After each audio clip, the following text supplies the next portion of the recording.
जून 65 की। Today's Murli is of the 21st June 65. Record चला है भोलेनाथ से निराला कोई और नहीं। The record played is Bholenath से निराला कोई और नहीं. Meaning, no one is unique like Bholenath. Om Shanti.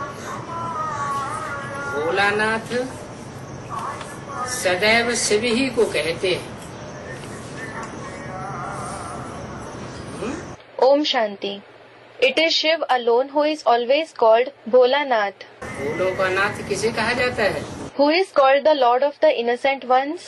जो सदा ही कल्याणकारी है वही भोलानाथ हो सकता है।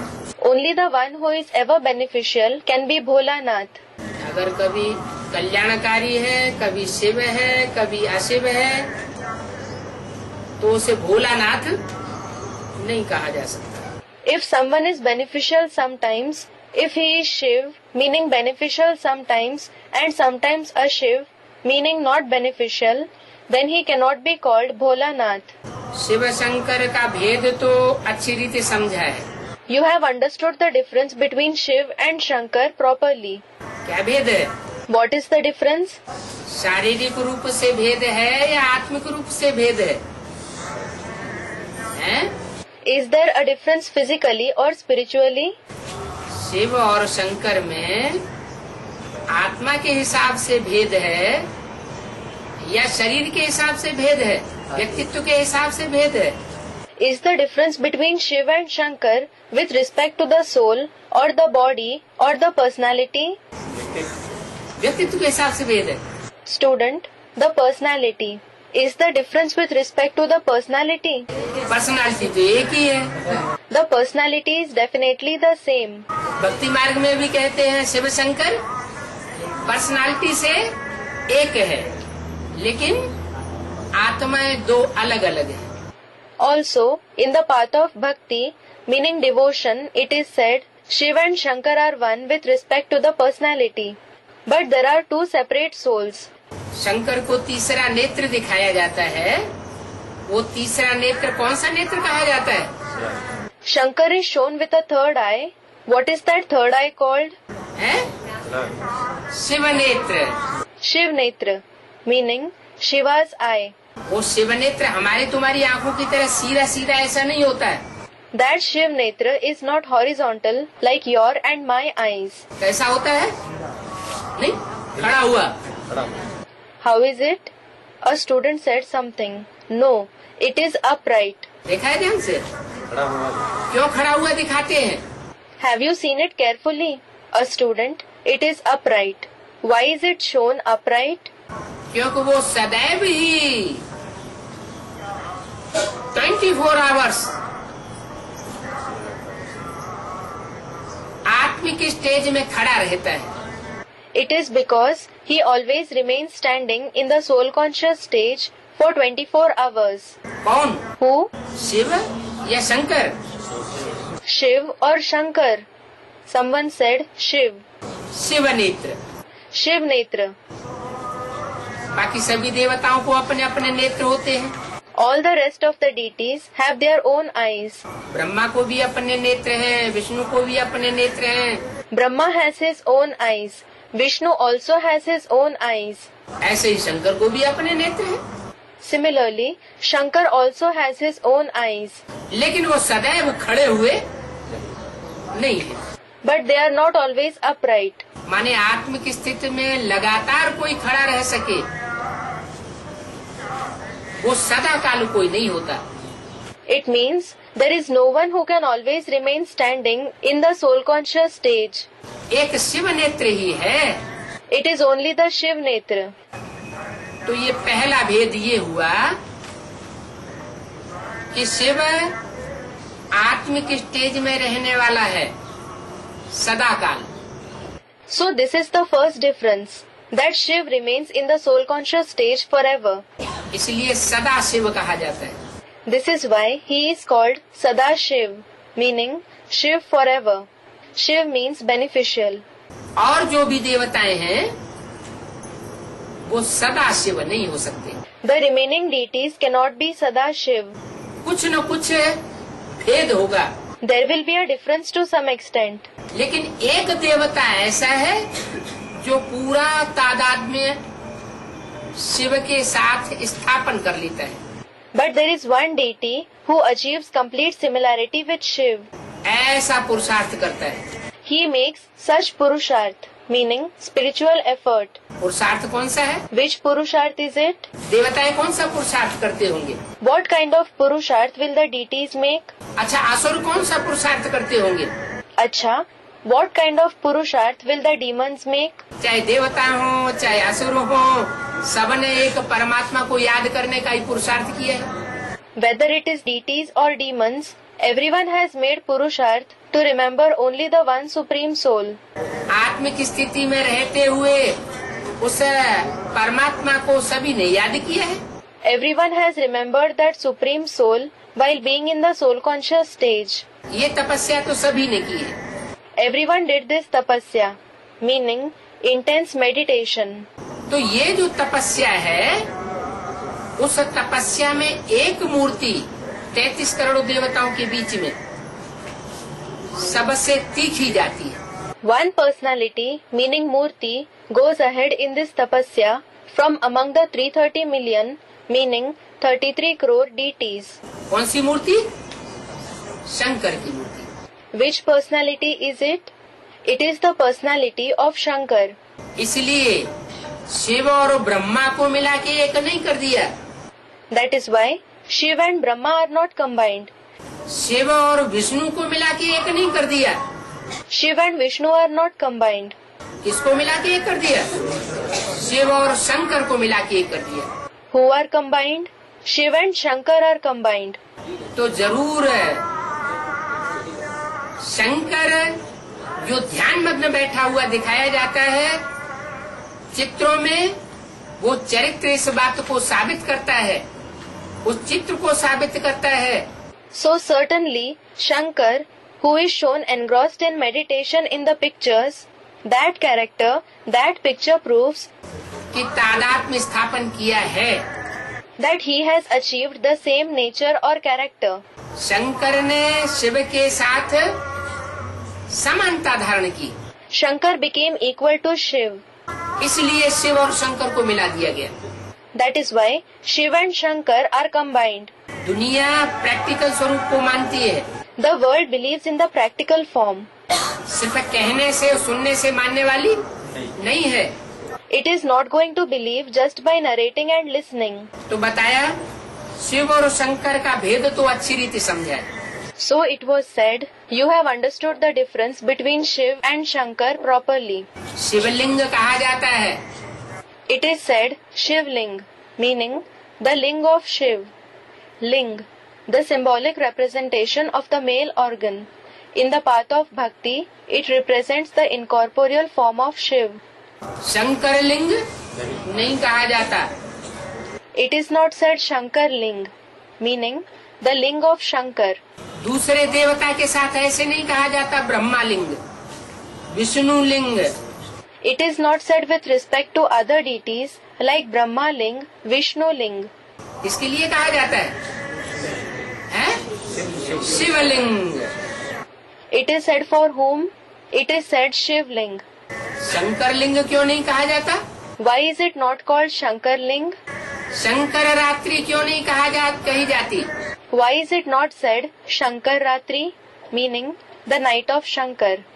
शिवरात्रि क्यों कही जाती है? Why is it said Shivratri, meaning the night of Shiv? कारण क्या है? What is the reason? कारण तो होगा ना। There must be a reason, mustn't there?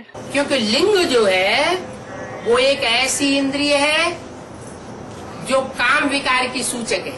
It is because the ling is such an indriya which indicates the vice of lust. Indriya, literally organs, including karmendriya, meaning parts of the body used to perform actions, and jnanendriya, meaning sense organs. और उस इंद्रिय के ऊपर एक ही सत्ता ऐसी है जो 33 करोड़ देवताओं को जीत पहनाती है। And there is only one being that enables the 330 million deities to gain victory over that indriya. वो कौन सी सत्ता है? Shiv, which is that being? Shiv. और उन जीत पाने वालों में पहला नंबर किसका है? And whose number is first among those who gain victory? Shankar का। It is Shankar. इसलिए शंकर को इतनी शक्ति दिखाई गई है That is why Shankar is shown to possess so much power. कि सागर मंथन हुआ तो क्या निकला? What emerged when the churning of the ocean took place? हालाहाल विष निकला। Deadly poison emerged. कहते हैं विषय विकार मिटाओ। It is said, remove our vices, isn't it? उस हालाहाल विष को उसने पी लिया। He drank that deadly poison. और देवताओं में इतनी ताकत नहीं थी कि उस ग्लानि के विष को, उस विषय विकार के विष को पी जाता। No other deity had such power to drink that poison of defamation, the poison of vices. और पीने के बाद भी अपनी सत्ता को अक्षुण्ण बना के रखता। And keep his authority constant even after drinking the poison. बड़े बड़े पुरुषार्थ करने वाले बड़े बड़े तपस्वी हुए हैं, सब डाउन होते चले गए। There have been great tapasvis, meaning ascetics, who made great purusharth. All kept going down. माया किसी को छोड़ती नहीं है। Maya doesn't spare anyone. इंद्रिय जीते जगत जीत कहा जाता है। It is said, Indriya Jite Jagat Jeet, meaning gaining victory over the Indriya is to gain victory over the world. Napoleon हो, चाहे मुसोलिनी हो, चाहे कोई भी हो, Whether it is Napoleon, Mussolini or whoever it may be, दुनिया का कितना भी इस हिस्ट्री का बड़े से बड़ा सम्राट क्यों न हो, he may be the biggest emperor in history in the world. उसने अगर अपनी इंद्रियों को जीतने का पुरुषार्थ नहीं किया तो वो विश्व का विजय नहीं कर सकता। If he has not made purusharth to gain victory over his Indriya, he cannot gain victory over the world. एक शंकर के लिए ये गाया हुआ है, क्या? It is praised only for one Shankar. What? क्या? Vishwanath, Vishwanath, meaning the Lord of the world. जिसकी यादगार में आज भी झंडारोहण करते हैं तो क्या गाते हैं? As his memorial, what do they sing at the time of hoisting the flag even today? क्या गाते हैं? What do they sing? विश्व विजय करके दिखलावे। Vishwa Vijay karke dikhlave, meaning the tricolor flag will gain victory over the world. झंडे में 3 कपड़े होते हैं। There are 3 cloths in the flag. ये भारत का ही झंडा है, It is the flag of India alone, जिसमें नीचे हरा रंग दिखाया जाता है, in which the green color is shown below. बीच में सफेद रंग दिखाया जाता है, विष्णु की सात्विकता का सूचक। The white color, the indication of Vishnu's purity, meaning Satvikta, is shown in the middle. Satvikta means Satvik, purity, truth, genuine. और ऊपर केसरिया रंग दिखाया जाता है, क्रांति का सूचक। And the saffron color, which represents the revolution, is shown above. तो योग बल के आधार पर ऐसी समूची क्रांति की जाती है सारे विश्व में। So, depending on the power of yoga, such total revolution is brought about in the whole world कि सारे विश्व की सत्ता उसे एक देवता के हाथ में आती है। that the authority of the entire world comes in the hands of that one deity. बाकी कपड़े का झंडा कभी विश्व विजय करके नहीं दिखलावेगा। As regards the flag made of cloth, it will never gain victory over the world. जरूर कोई ऐसी 3 हस्तियां हुई हैं इस सृष्टि पर पहले कभी, खासकर भारत में। Certainly, there have been such 3 personalities in this world, particularly in India at some time, जिन्होंने सारे विश्व के ऊपर योग बल से विजय प्राप्त की थी, who gained victory over the entire world through the power of yoga. तो बताया कि बच्चों ने शिव शंकर का भेद तो अच्छी रीति समझा है। So it was said, the children have understood the difference between Shiv and Shankar well. क्या भेद है? What is the difference? Shankar को राजयोगी के रूप में दिखाया जाता है।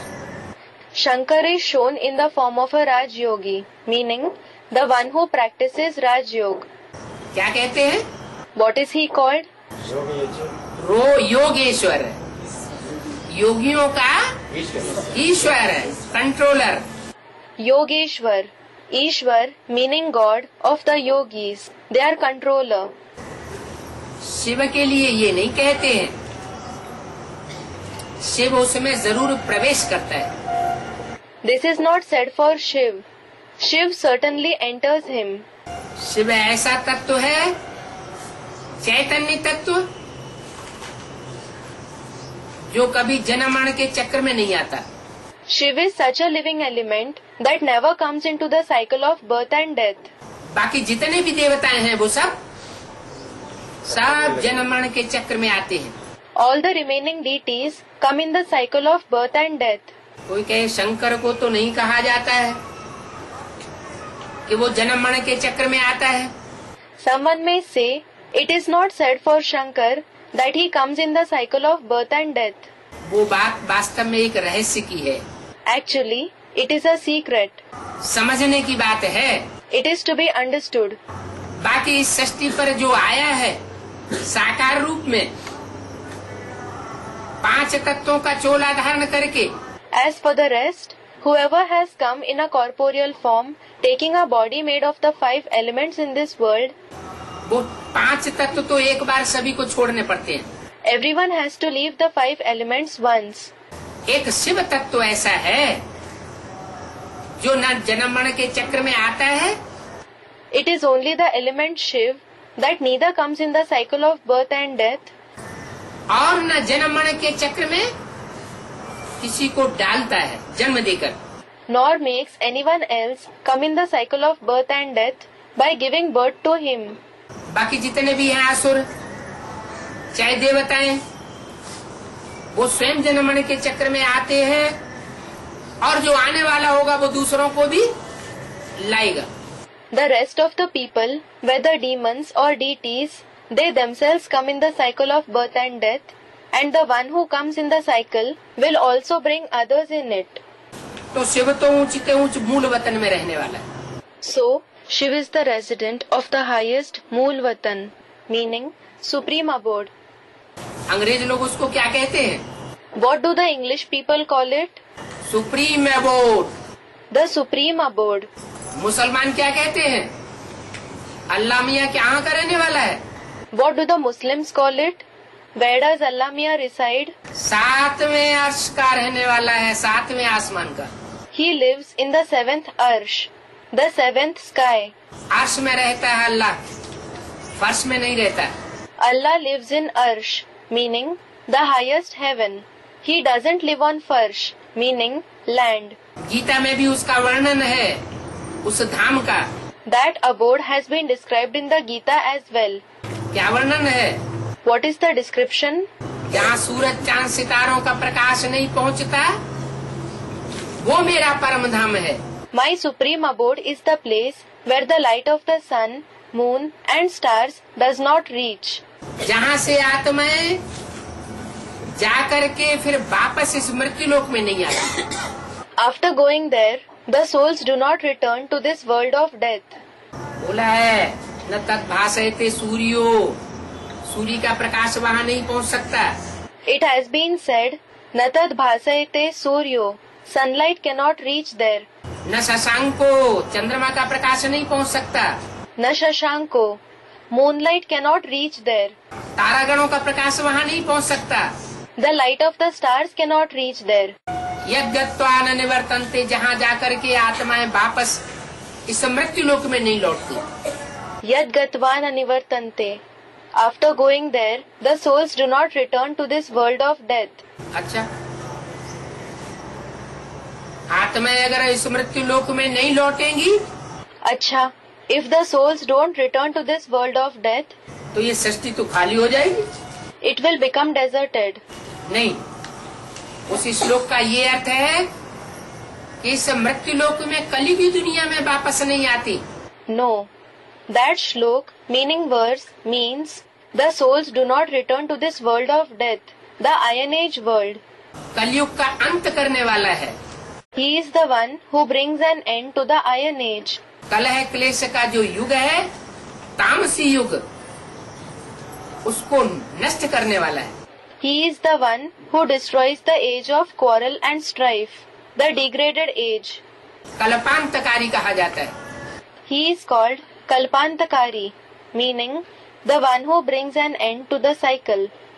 और नई सृष्टि की सृजन करने वाला है। And he is the one who creates the new world. वो है सतयुगी नई सृष्टि। That is the golden age new world. नया कल्प आरंभ करता है, पुराना कल्प खलास करता है। He begins the new kalpa, meaning cycle, and ends the old kalpa. कौन करता है? Shiv. Who does this? Shiv. किसमें करता है? Through whom does he do it? Shankar. He does it through Shankar. तो शिव शंकर आत्माएं अलग अलग हैं। So the souls of Shiv and Shankar are separate. वो चैतन्य शक्ति है आत्मा। That living power is the soul. उसके मुकाबले आज की दुनिया का जो विश्लेषण करने वाले वैज्ञानिक हैं, वो उसे नाम देते हैं atom, atom. In comparison to it, the scientists of today's world who analyze elements give them the name atom, atom. क्या नाम देते हैं? Atom. What name do they give? Atom. वो जड़ तत्व है।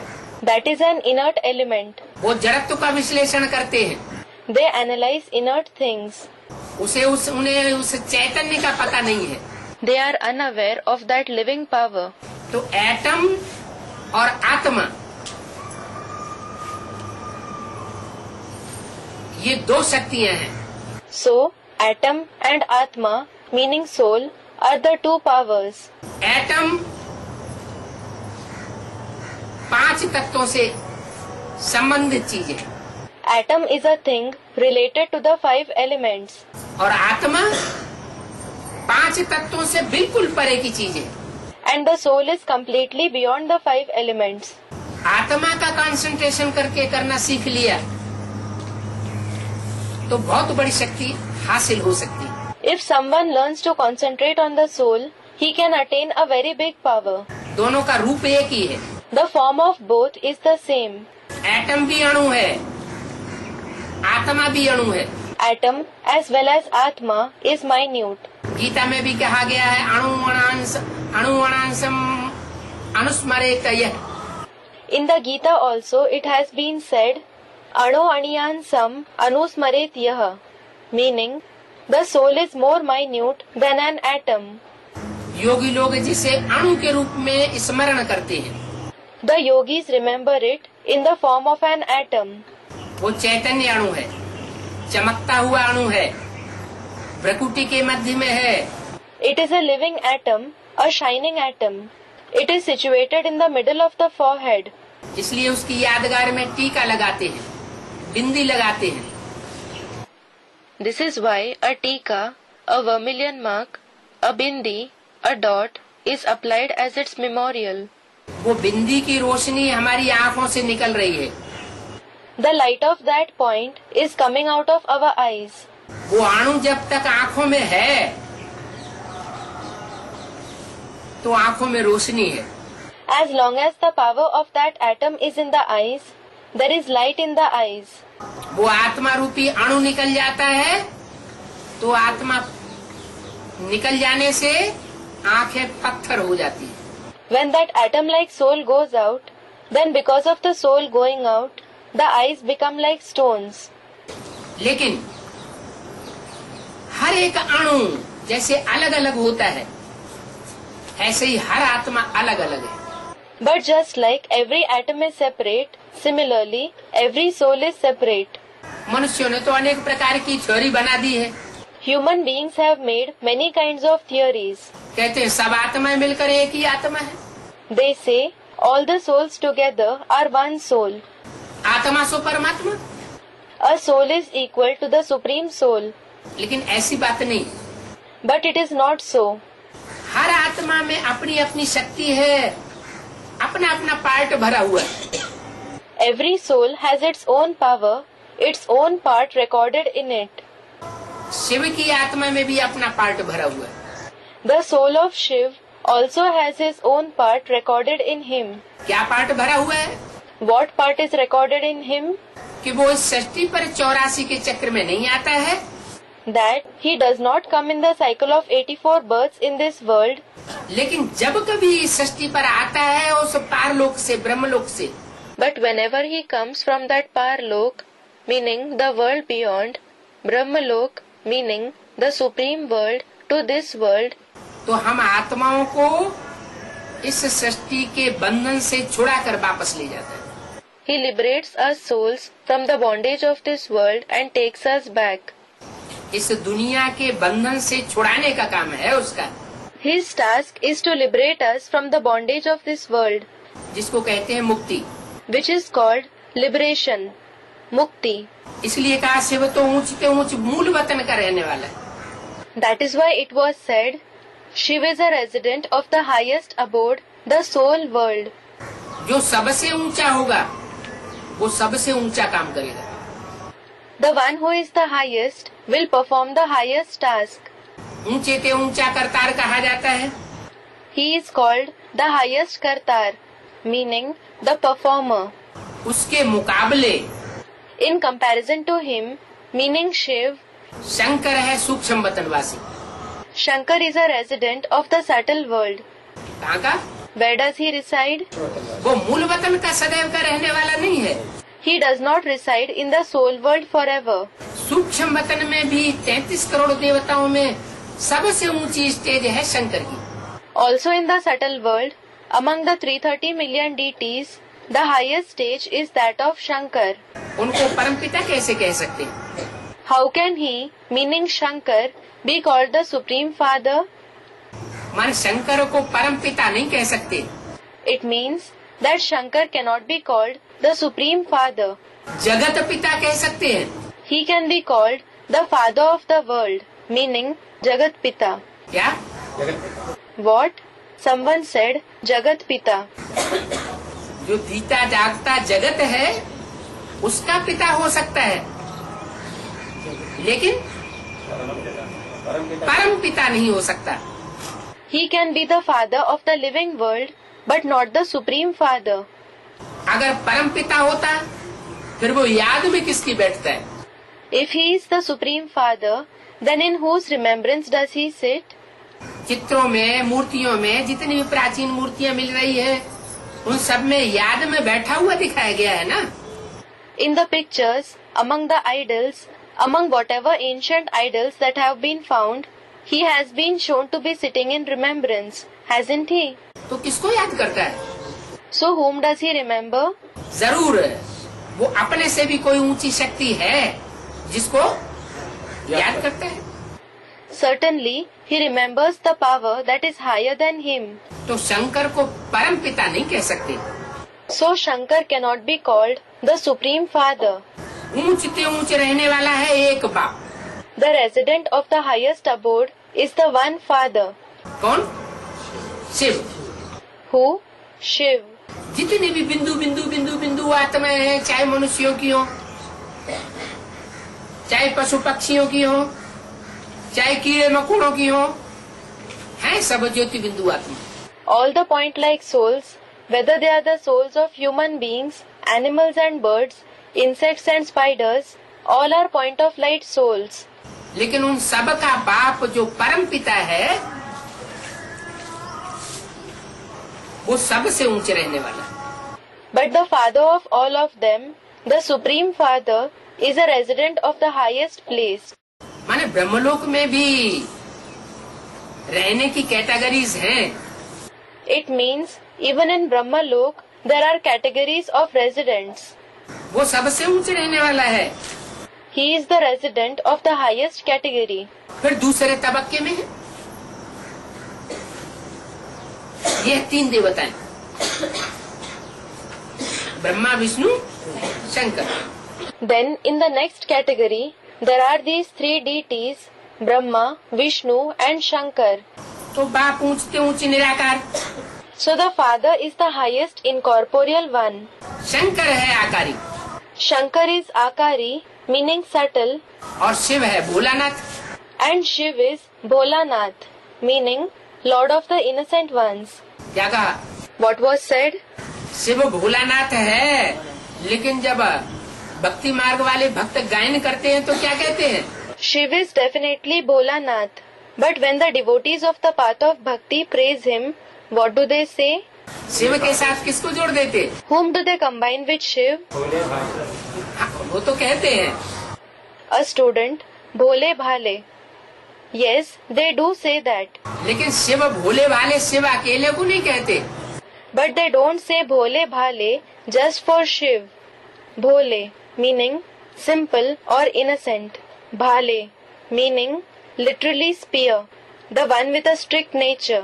क्या कहते हैं? शिव शंकर भोले भाले। What do they say? They say Shiv Shankar Bhole Bhale. तो भोले के साथ भाला क्यों जोड़ दिया है? हैं? So why is Bhala added to Bhola? क्योंकि शिव की सोल है, वो तो सदैव भोले का ही पार्ट बजाती है। It is because the soul of Shiv always plays the part of Bhola. लेकिन शिव जिसमें प्रवेश करता है वो भोलों के लिए भोला है और भालों के लिए भाला है। But the one in whom Shiv enters is Bhola for the Bhola and Bhala for the Bhala. कहते हैं कांटे से कांटा निकाला जाता है। It is said that a thorn is removed with a thorn. क्या? What? कांटा निकालने के लिए कोई फूल उपयोग नहीं किया जा सकता। A flower cannot be used to remove the thorn. तो जो जैसा है उसको सुधारने के लिए थोड़े समय के लिए वैसा रूप धारण करना पड़े। In order to reform someone, one has to take on a form like him for some time. चोर डकैतों को संभालने के लिए सुधारने के लिए भी सीआईडी पुलिस को थोड़े समय के लिए क्या बनना पड़ता है? चोर डकैत बनना पड़ता है, उनके साथ मिक्स होना पड़ता है। What does a CID police have to become for some time in order to deal with the thieves and dacoits and to reform them? He has to become a thief and dacoit. He has to mix with them. तो बताया, So it was said वो बाप ऊंचे ऊंचे निराकार है, शंकर आकारी है। that Father is the highest, incorporeal, and Shankar is subtle. Shiv है भोलानाथ ज्ञान का सागर। Shiv is Bholanath, the ocean of knowledge. Shankar को ज्ञान का सागर नहीं कह सकते। Shankar cannot be called the ocean of knowledge. क्या? What? ज्ञान का सागर नहीं कह सकते। We cannot call him the ocean of knowledge. तुम बच्चे जानते हो शिव बाबा भोलानाथ आकर हमारी झोली भर रहे हैं। You children know that Shiv Baba Bholanath has come and is filling our jholi, meaning bag. आदि मध्य अंत का राज बताए रहे। He is telling us the secrets of the beginning, middle and end. इस चीज का आदि मध्य अंत? Beginning, middle and end of what? इस सृष्टि के आदि मध्य और अंत का राज्य कोई मनुष्य के जानने की चीज नहीं है। The secret of the beginning, middle and end of this world cannot be known to a human being. मनुष्य अपने आप नहीं जान सकता। A human being can't know it by himself. मनुष्य को जानकारी देने वाला एक शिव वो निराकार है जो जनमण के चक्र में नहीं आता। The one who gives knowledge to human beings is Shiv, the one incorporeal who does not come in the cycle of birth and death. मनुष्य तो जनमण के चक्र में आता है। The human being comes in the cycle of birth and death. जनमण के चक्र में आता है तो पूर्वजन्म की बातें भूल जाता है। He forgets the incidents of his past birth when he comes in the cycle of birth and death. तो मनुष्य तो बंधन में बंधा हुआ है। So, the human being is bound in bondages. वो सृष्टि के आदि मध्य अंत को कैसे जान सकता है? How can he know the beginning, middle and end of the world? रचयिता और रचना का राज बहुत सिंपल है, जो बाप आकर बताते हैं। The secret of the creator and his creation, which the father narrates when he comes, is very simple. Simple कब होता है? When is it simple?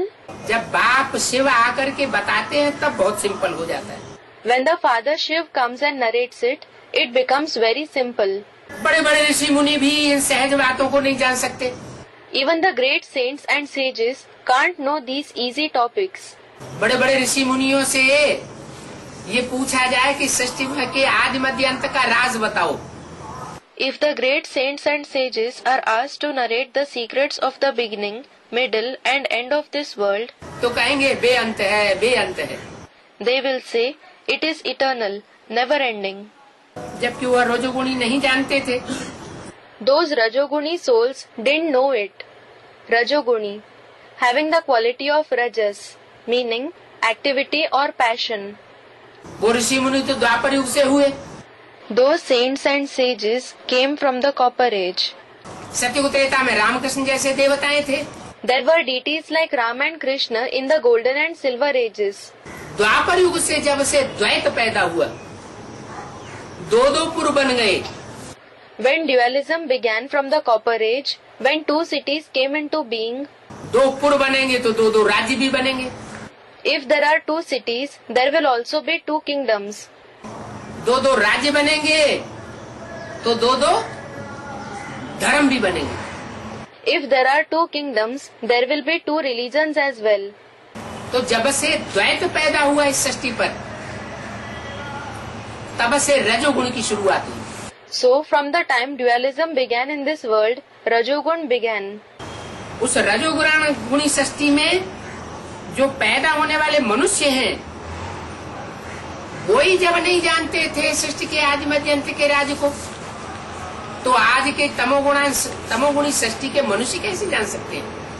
When the human beings who were born in that Rajoguni world themselves didn't know the secret of the beginning, middle and end of the world, how can the human beings of today's Tamoguni world know it? Tamoguni, having the quality of tamas, meaning ignorance, darkness. अब तुम बच्चे बाप के सन्मुख बैठे हो। Now you children are sitting face to face with the father. क्या? कौन जानेंगे? What? Who will know about it? जो बाप के सन्मुख बैठे हुए बच्चे होंगे, वो ही जान सकते हैं। Only the children who are sitting face to face, Sanmukh, with the father can know it. सन्मुख बैठे हुए का भी अर्थ समझना पड़ता है। We have to understand the meaning of sitting face to face as well. सन्मुख कौन है और विमुख कौन है? Who is Sanmukh? Who is Vimukh? Meaning, the one whose face is turned opposite to the father. मान लो कोई सन्मुख बैठा हुआ है स्थूल रूप में शरीर से, और अंदर से उसको विकल्प आ रहे हैं। Suppose someone is physically sitting face to face with the father and negative thoughts are arising in his mind. विपरीत संकल्प आ रहे हैं, तो उसके सन्मुख कहा जाएगा कि विमुख कहा जाएगा? He is having opposite thoughts. Then will he be called Sanmukh or Vimukh? फिर तो विमुख हुआ। Then he is Vimukh. तो बोला, So it was said, तुम बच्चे बाप के सन्मुख बैठे हो। you children are sitting face to face with the father. जो अंदरूनी तरीके से, बाहरी तरीके से सन्मुख होकर के बैठे हैं, वो इन बातों को जान सकते हैं। Those who are sitting face to face with the father, both internally and externally, can know these things. बाप अमर कथा सुनाए रहे हैं। The father is narrating the Amar Katha, meaning the story of immortality. कौन सी कथा? अमर कथा। Which story? The Amar Katha. अमर किसको कहा जाता है? Who is called Amar? अमर माना Amar means जो मरता नहीं है। the one who never dies. क्यों? इस सृष्टि पे ऐसा कौन है जो कभी मरता ही नहीं है? Why? Who in this world never dies? हैं? Shiv? Someone said Shiv. Shiv? Shiv के जन्म लेने और मरने की बात नहीं, तो जब वो जन्म ही नहीं लेता। It is not about Shiv being born or dying. When he is not born at all, गर्भ से जन्म नहीं लेता है तो मरेगा कैसे? उसकी तो बात ही नहीं। when he is not born through a womb at all, how will he die? It is not about him at all. माने जो भी देवता 33 करोड़ हैं, जन्म लेने वाले हैं और मृत्यु को पाने वाले हैं। It means that all the 330 million deities have births and they die. तो उनको अमर क्यों कह दिया शास्त्रों में? हैं? So, why are they said to be immortal in the scriptures? Shankar को अमर देव क्यों कह दिया? Why has Shankar been called Amar Dev, meaning the immortal deity? हाँ, Someone said, no one sees him dying.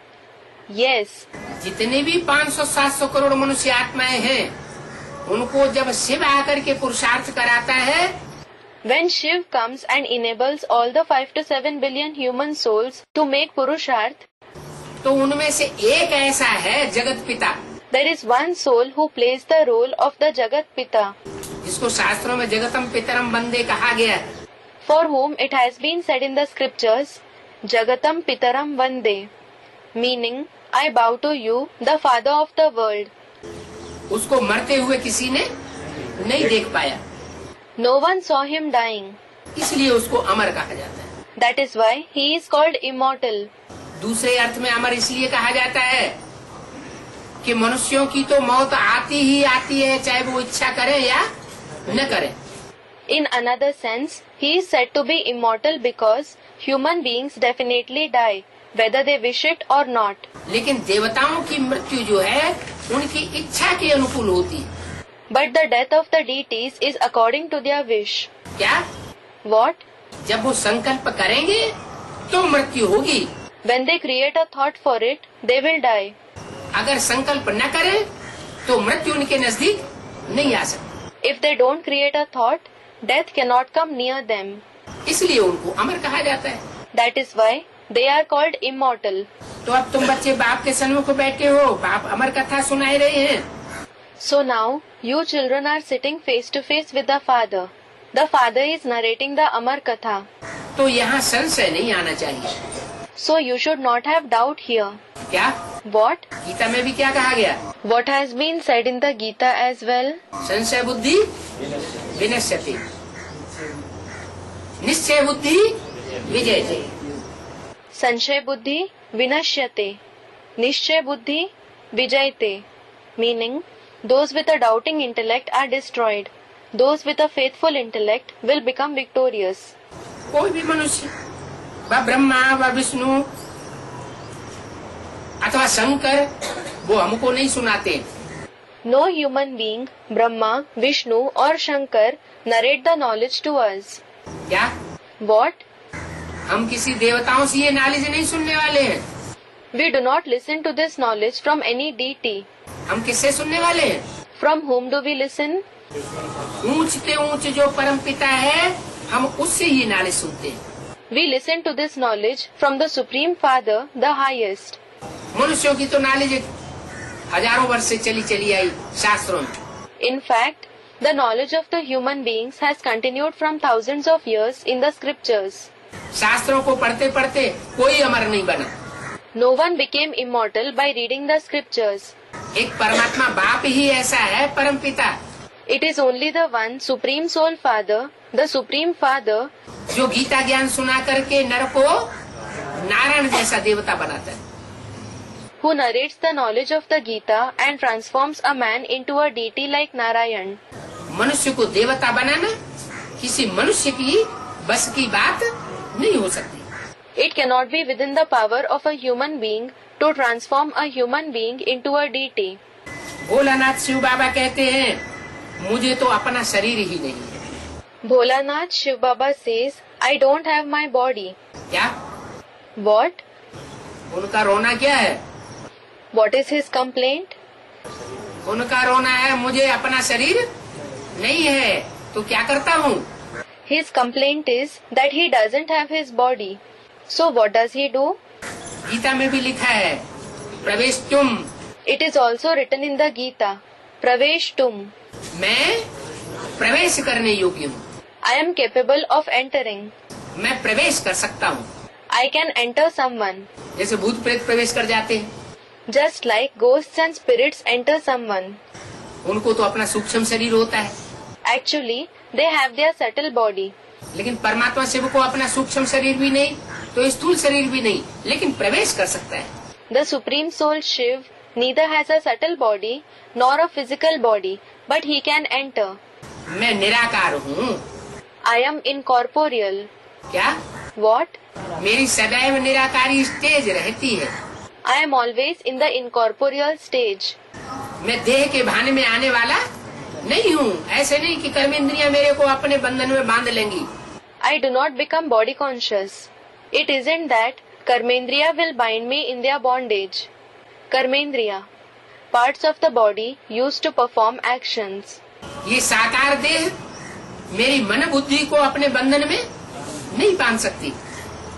This corporeal body cannot bind my mind and intellect in its bondage. पूजा भी मुझे निराकार की ही होती है। It is me, the incorporeal, who is worshipped as well. क्या कहा? What was said? पूजा भी कब होती है? When does worship take place? जब मेरा निराकारी स्वरूप संसार में प्रत्यक्ष होता है तो पूजा होती है। I am worshipped when my incorporeal form is revealed in the world. कोई भी देवताओं की देवियों की पूजा का आधार क्या है? What is the basis for the worship of any male or female deity? जरूर उन्होंने प्रैक्टिस करके निराकारी स्टेज बनाई है। Certainly, they practiced and attained the incorporeal stage. आत्मिक स्टेज बनाई है। They attained the soul conscious stage. वो आत्मिक स्टेज के आधार पर उनकी पूजा होती। They are worshipped because of that soul conscious stage. जितनी जितनी निराकारी स्टेज बनेगी साकार इंद्रियों के भान से परे होते जाएंगे। The more they attain the incorporeal stage, the more they go beyond the consciousness of the physical indriya. तो उनकी इंद्रियां पूजी जाएंगी। Their indriya will be worshipped. अगर साकार इंद्रियों के भान से परे नहीं होते देवताएं, If the deities don't go beyond the consciousness of the physical indriya, तो उनकी पूजा नहीं हो सकती। they can't be worshipped. Shiv Jayanti भी होती है। There is the Shiv Jayanti, meaning Shiva's birthday as well. क्या? शिव जयंती भी होती है। What? There is the Shiv Jayanti as well. इसका मतलब? What does it mean? इसका मतलब क्या हुआ? What does it mean? जन्म जयंती किसकी होगी? Who will have a birthday? जो जन्म लेगा उसकी जयंती होगी। The one who is born will have a birthday. जन्म नहीं लेगा तो जयंती कहाँ से होगी? How will there be the Jayanti of someone who isn't born? जन्म दिवस कैसे मनाया जाएगा?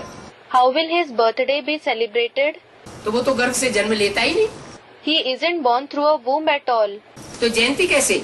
So how does he have a Jayanti? किसी का जन्म होता है तो वो संसार में प्रत्यक्ष होता है।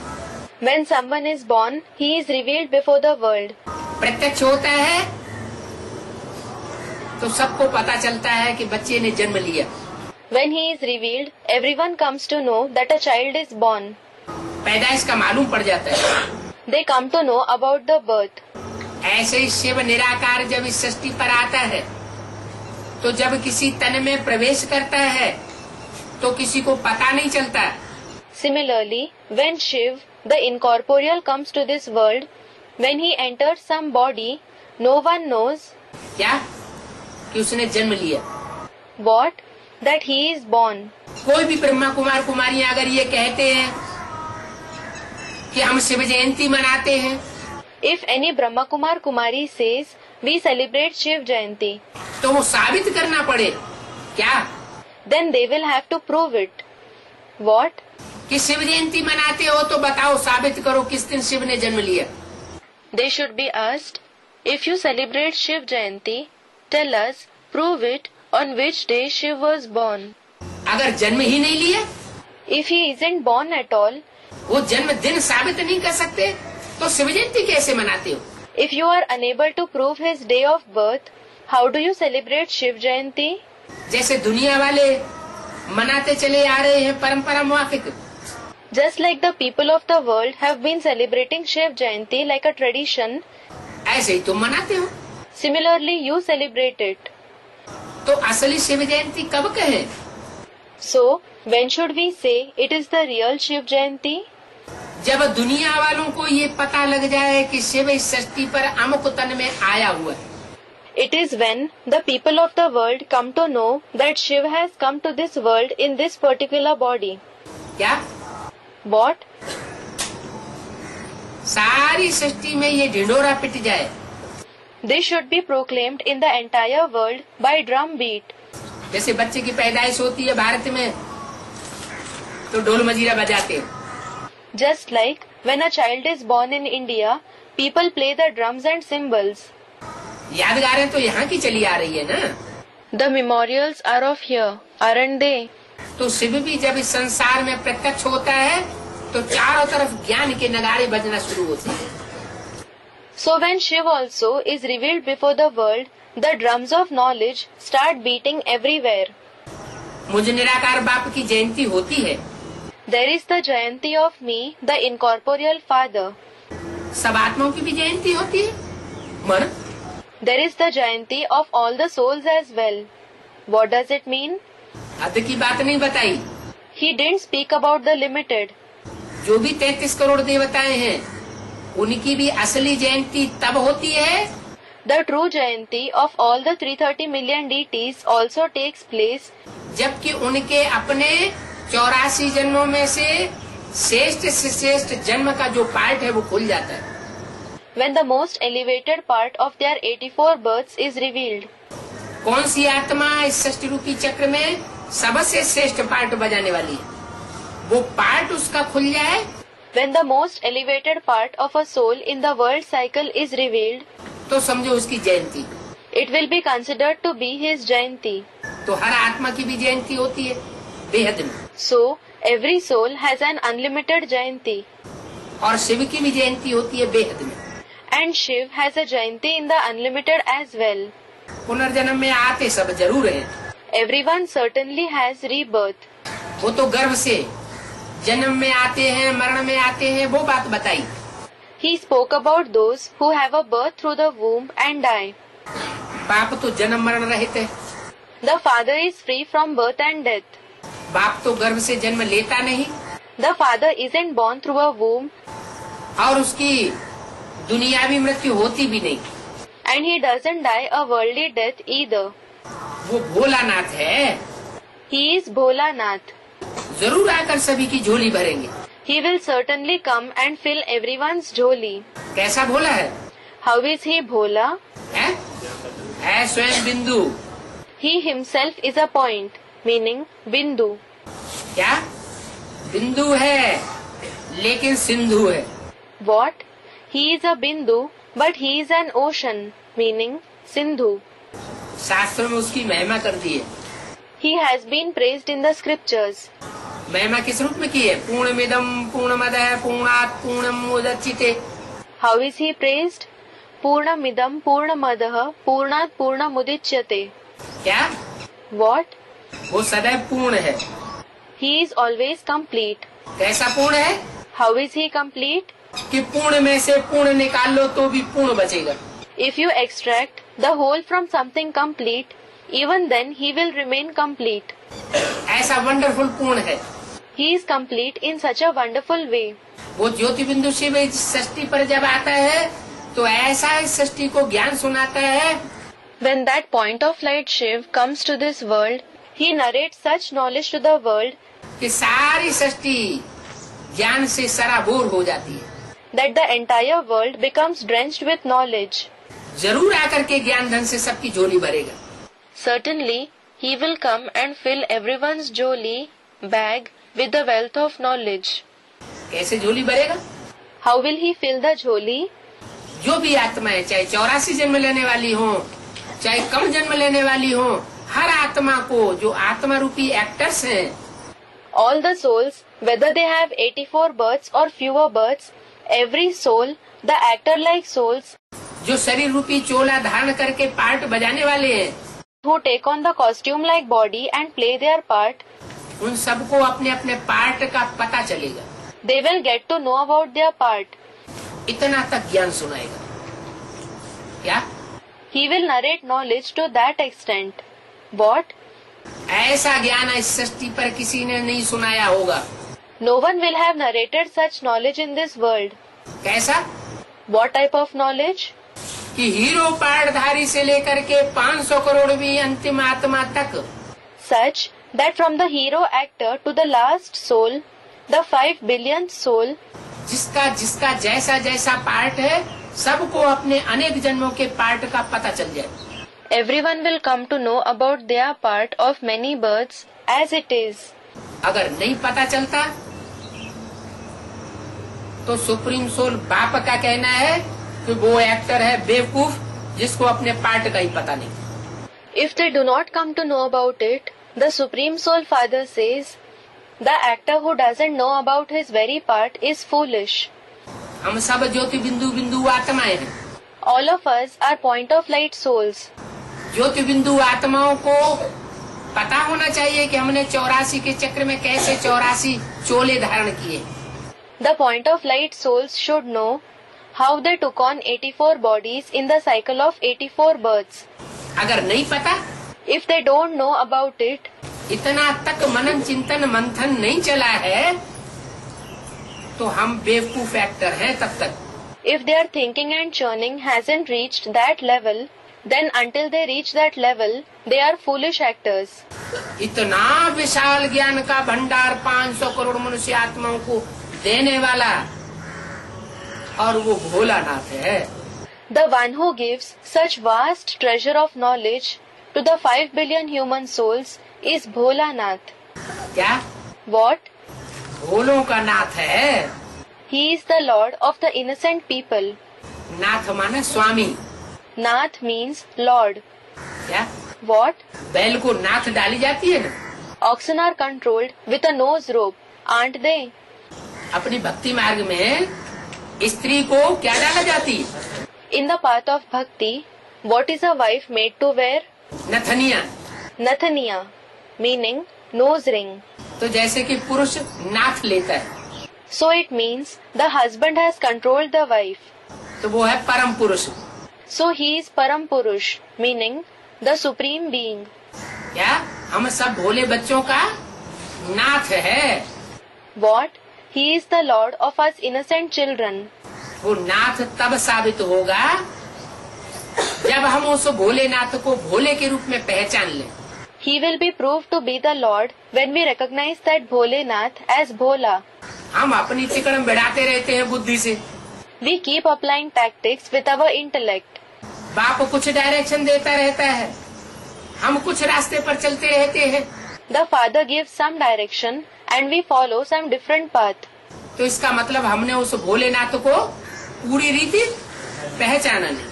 So it means that we have not recognized that Bholenath completely. वो भोलानाथ है, He is Bholanath. जरूर आकर सभी की झोली भरेंगे।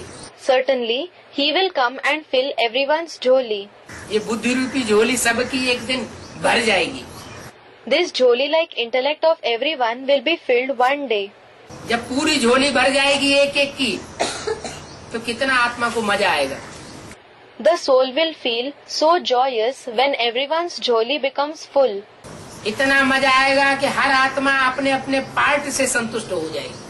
It will feel so joyous that every soul will be satisfied with its part. क्या? What? कोई ये नहीं कहेगा कि हमारा पार्ट खराब है। No one will say, my part is bad. सबको संतुष्टि हो जाएगी। Everyone will be satisfied. कैसे भरेगा वो झोली? How will he fill the jholi? ये तुम बच्चे जान सकते हो। क्या? You children can know it. What? अगर चाहो तो ये बात तुम बच्चे जान सकते हो कि वो आकर झोली कैसे भरेगा। If you wish, you children can know how he will fill the jholi when he comes. अभी किसी की झोली पूरी भरी नहीं है। Now no one's jholi is filled completely. अविनाशी ज्ञान रत्नों से झोली भर देते हैं। He fills the jholi with the imperishable gems of knowledge. कैसे ज्ञान रत्न? What kind of gems of knowledge? अविनाशी है। They are imperishable. इन ज्ञान रत्नों का कभी विनाश होने वाला नहीं है। These gems of knowledge are never going to be destroyed. माना? What does it mean? क्या ये ज्ञान रत्न 84 जन्मों तक चलेंगे? Will the gems of knowledge last for 84 births? नहीं चलेंगे। Won't they last? नहीं। No. मुरली में बोला तो है, ये ज्ञान रत्न ही तुम्हारे स्थूल रत्न बन जाएंगे। It is certainly said in the Murli, these gems of knowledge themselves will become your physical gems.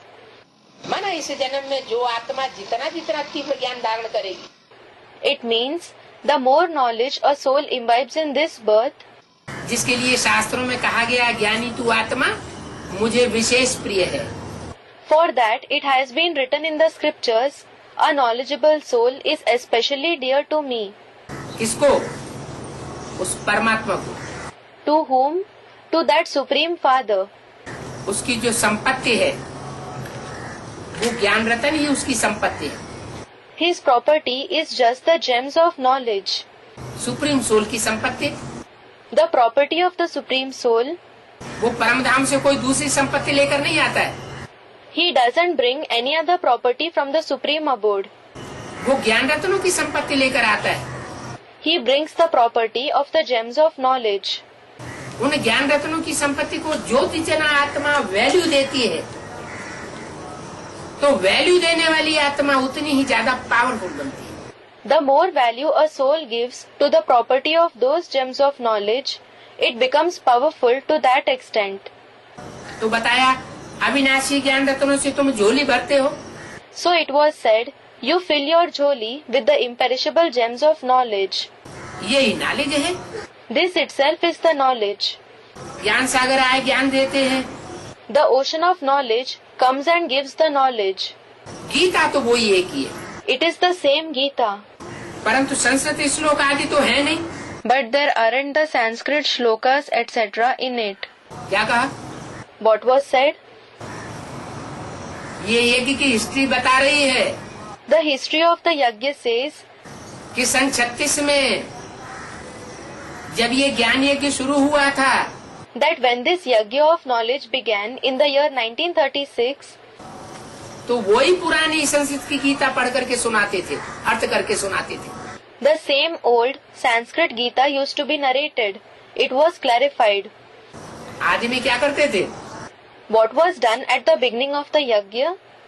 यही पुरानी संस्कृत की गीता इसके अर्थ करके सुनाते थे और ओम ध्वनि का उच्चारण करते थे। The clarification of the same old Sanskrit Gita was given and the word Om was pronounced. तो जो आदमी हुआ वो अंत में भी होना है। So, whatever happened in the beginning has to happen in the end too. माने आदि में भी वही संस्कृत की गीता थी और अंत में भी वही संस्कृत की गीता के श्लोक इस ज्ञान को पूरा सच्चा साबित करेंगे। It means it was the same Sanskrit Gita in the beginning and in the end also. The shlokas of the same Sanskrit Gita will prove this knowledge to be completely true. क्या कहा? What was said? Gita तो एक ही है, परंतु संस्कृत श्लोक आदि तो अभी नहीं है, जो बाप आकर सुनाते हैं। The Gita is the same, but the Sanskrit shloka etc. are not in that Gita that the Father narrates after coming now. Ibrahim, Buddha, Christ ने भी आकर के अपने अपने धर्म स्थापन किए। Abraham, Buddha, Christ also came and established their respective religions. Guru Nanak ने भी अपना आकर धर्म स्थापन किया। Guru Nanak also came and established his religion. Mohammad ने आकर के मुस्लिम धर्म स्थापन किया। Muhammad came and established the Muslim religion. क्या उन्होंने हाथ में लेकर के कुरान पढ़ी थी? Did he take the Quran in his hands and read it? Christ ने क्या बाइबल पढ़ी थी? नहीं। Did Christ read the Bible? No. सभी धर्म पिताओं ने क्या किया? What did all the religious fathers do? मुख से डायरेक्ट आकर के बोला। They came and spoke directly through their mouth. तो परमात्मा भी सृष्टि पर आता है तो डायरेक्ट मुख से आकर बोलता है। So, also when the Supreme Soul comes to this world, he speaks directly through his mouth. क्या कोई ग्रंथ आदि रिफर नहीं करता है? What? He does not refer to any scripture etc. लेकिन जो कुछ भी बोलता है वो बातें वही है जो गीता में है। But whatever he says are the same topics that are in the Gita. Gita की 108 टीकाएं से ऊपर हो चुकी हैं। There are more than 108 commentaries on the Gita now. Tilak Gita, Gandhi Gita, Shankaracharya Gita, Madhvacharya Gita. The Tilak Gita, the Gandhi Gita, the Shankaracharya Gita, the Madhvacharya Gita, Vashishtha Gita, Ashtavakra Gita. the Vashisht Gita, the Ashtavakra Gita. लेकिन जो भी गीताएं हैं उनमें बातें ऐसी ऐसी आती हैं कि एक दूसरे का काट करने वाली। But the things that come in all those Gita are such that they contradict each other. तो कौन सी गीता सच्ची? So, which Gita is true? जरूर है। मनुष्य जो अर्थ करेगा, Certainly, whatever a human being clarifies, मनुष्य तो देवता भी नहीं है। a human being is not even a deity. मनुष्य मनुष्य है, देवता भी नहीं है। Human beings are human. They are not even deities. देवताएं ज्यादा पवित्र होते हैं या मनुष्य ज्यादा पवित्र होते हैं? Are deities purer or are human beings purer? देवताएं विकारी होते हैं या मनुष्य विकारी होते हैं? Are deities vicious or are human beings vicious? मनुष्य विकारी होते हैं। Human beings are vicious.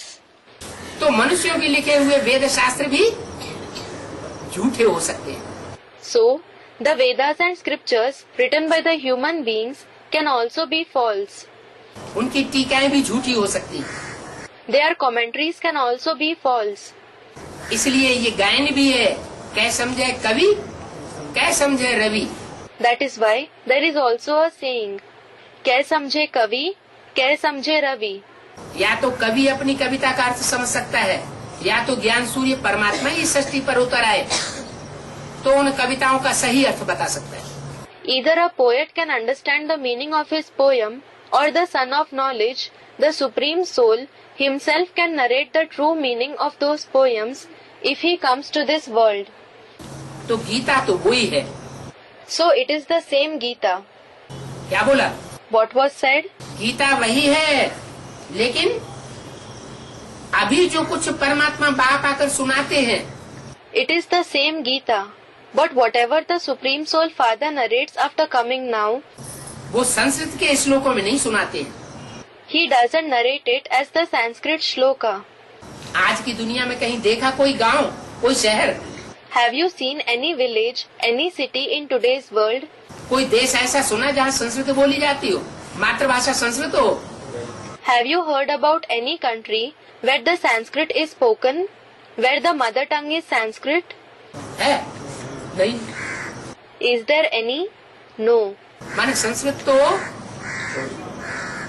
Sanskrit का अर्थ ये है सुधारी हुई। It means the Sanskrit. Sanskrit itself means reformed. उसको सेट किया गया है। It has been set. वास्तव में वो भाषा बोली नहीं जाती रही कभी। Actually, that language was never spoken. प्राकृत, पाली आदि भाषाएं, पुरानी भाषाएं बोली जाती रही हैं। Ancient languages like Prakrit, Pali, etc. were spoken. Sanskrit भाषा में जो श्लोक लिखे गए हैं, वो श्लोक सिर्फ विद्वानों की चीज रही है। The shloka written in Sanskrit have been something known only to the scholars. वो श्लोक परमात्मा बाप आकर नहीं सुनाता। The Supreme Soul Father does not narrate those shlokas when he comes. वो तो असली भाव आकर के समझाता है। He comes and explains the real meaning. बोली माताएं संस्कृत आदि से क्या समझेंगी? What would the innocent mothers understand from the teachings in Sanskrit, etc.? क्या? What? बोली बोली माताएं हैं, वो तो इतनी पढ़ी लिखी भी नहीं होती हैं। उनके सामने परमात्मा बाप आकर के संस्कृत सुनाने लगे, संस्कृत के श्लोक सुनाने लगे। There are innocent mothers. They are not so educated.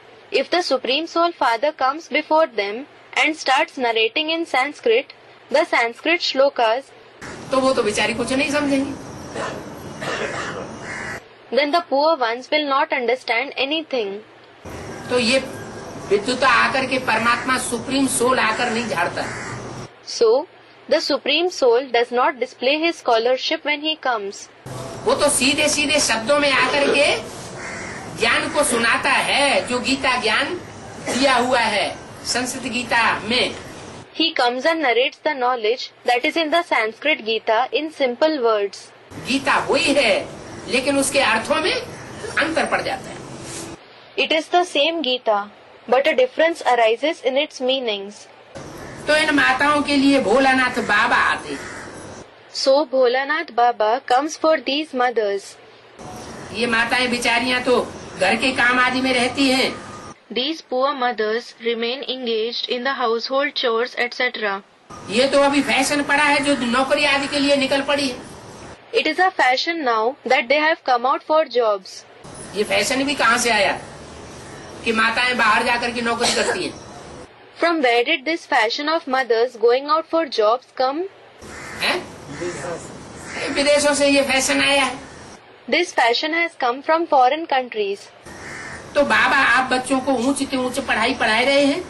So, Baba is teaching the highest knowledge to you children.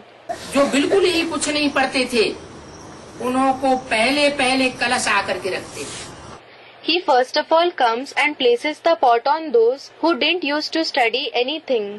जो शास्त्रों में गायन है क्या? It is mentioned in the scriptures. What? शास्त्रों में क्या गायन है? What is mentioned in the scriptures? ज्ञान का कलश किसको दिया? Who was given the pot of knowledge? A student. It was given to mothers. कौन सी माता को दिया? To which mother did he give it? The student, Jagdamba. Jagdamba को भी दिया और लक्ष्मी को भी दिया। He gave it to Jagdamba. He also gave it to Lakshmi. सागर मंथन हुए, The churning of the ocean took place. देवताओं और असुरों ने जो सागर मंथन किया, The churning of the ocean, which the deities and the demons did, ज्ञान सागर का जो मंथन किया, they did the churning of the ocean of knowledge. उस मंथन से जो रतन निकले उन रत्नों में विशेष कलश निकला। A pot came out, especially among the jewels that emerged from that churning. उस ज्ञान कलश का जो भार है वो किसके ऊपर दिया? Who was given the responsibility of that pot of knowledge? Lakshmi Jagdamba के ऊपर दिया। It was given to Lakshmi, Jagdamba. तो बोला तो बाबा आप बच्चों को ऊंच पढ़ाई पढ़ा रहे हैं। So it was said, Baba is teaching the highest knowledge to you children. तुम्हारे ऊपर कलश रखते हैं पढ़ाई का। He places the pot of knowledge on you. यूँ तो भक्तियाँ सीताएं सब हैं। In a way, all are female devotees, meaning Bhaktiya, Sita. Ram आए हैं रावण की लंका से मुक्त करने के लिए। Ram has come to liberate them from the Lanka of Ravan. Lanka. Lanka is the land of Ravan. दुखों से मुक्त करने के लिए आए हैं। He has come to liberate them from sorrow. फिर जरूर बाप के घर ही जाएंगे। Then certainly they will go just to the father's house. और बाप के साथ ही जाएंगे। And they will go along with the father himself. और कहाँ जाएंगे? Where else will they go? याद भी घर को करते हैं हम दुख से मुक्ति पावे। It is the home that they remember. They think we should be liberated from sorrow. बच्चे जानते हैं बीच में किसको भी मुक्ति नहीं मिलेगी। Children know that no one will attain liberation in the middle. क्या? What?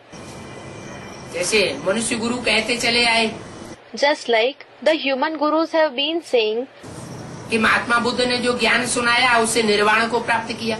that Mahatma Buddha attained nirvana, meaning liberation through the knowledge he narrated.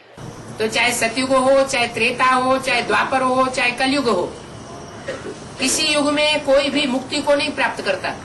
Whether it is the golden age, the silver age, the copper age or the iron age, no one attains liberation in any age. कोई निर्वाण धाम वापस नहीं जा सकता। No one can return to the soul world. अगर कोई निर्वाण धाम वापस गए होते तो दुनिया की आबादी कम हुई होती या बढ़ती? Had anyone returned to the soul world, then would the population of the world have decreased or increased?